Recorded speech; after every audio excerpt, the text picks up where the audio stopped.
एक गांव में हर रात एक कौवा आकर दरख्त पर बैठता था और अजीब आवाजें निकालता था। गांव के लोग कहते थे कि यह कौवा किसी आसिफ का निशान है। एक दिन गांव का एक नौजवान लड़का इस कौवे के पीछे जाने का फैसला करता है।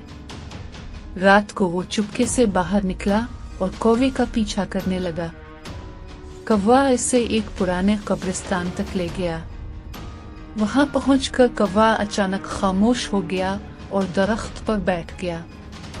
लड़का हैरान होकर आगे बढ़ा और कब्रिस्तान के बीचों बीच एक कदीम कब्र को देखा। जैसे ही इसने कब्र को छुआ, अचानक कौवा जोर जोर से काएं काएं करने लगा।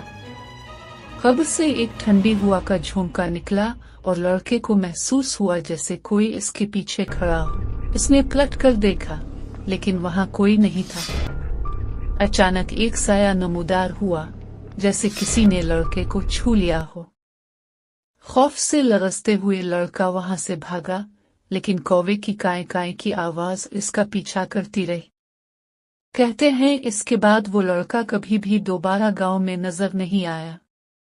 लोग आज भी कौवे की आवाज सुनकर दरख्त की तरफ नहीं जाते, क्योंकि वो समझते हैं कि वो लड़के की रूह वहां भटक रही है।